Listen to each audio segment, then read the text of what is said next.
Drop it.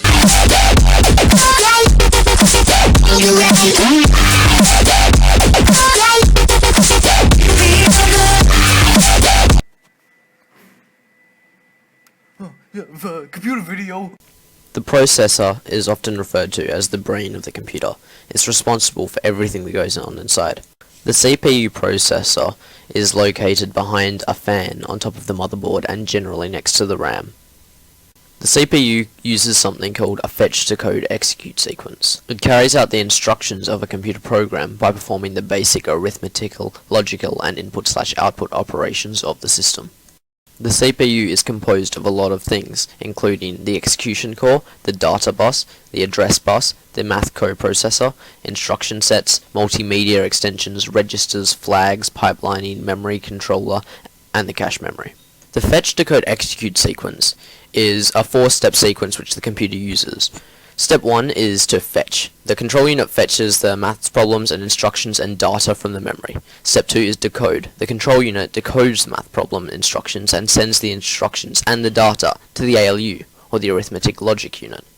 Step 3 is execute. The ALU calculates the data. And step 4 is store. The data is organized and stored in memory accordingly. Buses are responsible for the transfer of data throughout the computer. Buses consist of 3 parts: the address bus, the data bus, and the control bus. The address bus transfers the information on where the data should be stored in the memory. The data bus is used for the actual transfer of the data. And lastly, the control bus transports the orders and synchronization signals coming from the control unit and traveling to other hardware components. The bus width decides the amount of bits a computer can transfer through the buses. It normally ranges from 1 to 64 bits. This determines how many bits at once the bus can. Money making. Money breaking. Hey, money making. Transfer. Registers.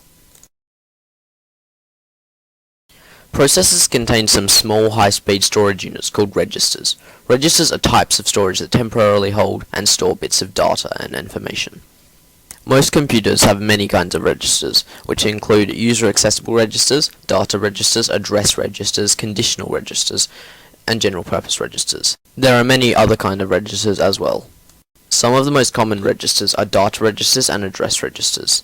Data registers are used to hold numeric values and help make up the arithmetical side of the CPU. Address registers hold addresses and are used by instructions that access memory.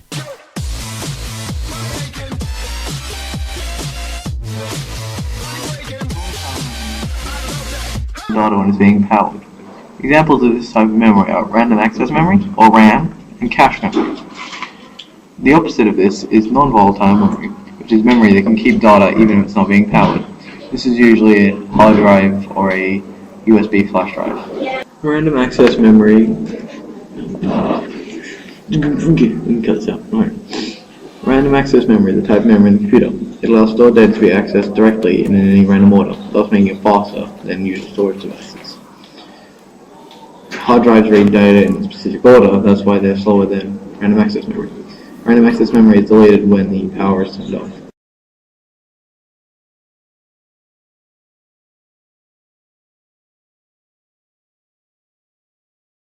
The expansion slots are located in the motherboard.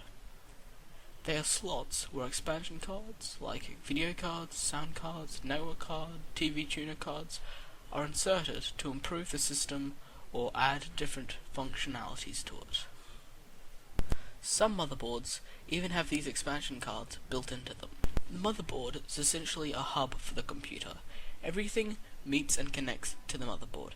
The CPU, the memory, the peripherals, USB connectors are all connected directly to the motherboard. All of these parts of the computer go towards developing the final copy, which is why Nathan's computer looks like this, and my computer looks like that. Thanks for watching. Computer video.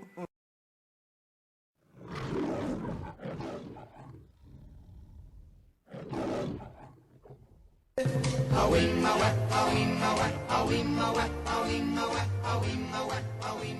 how we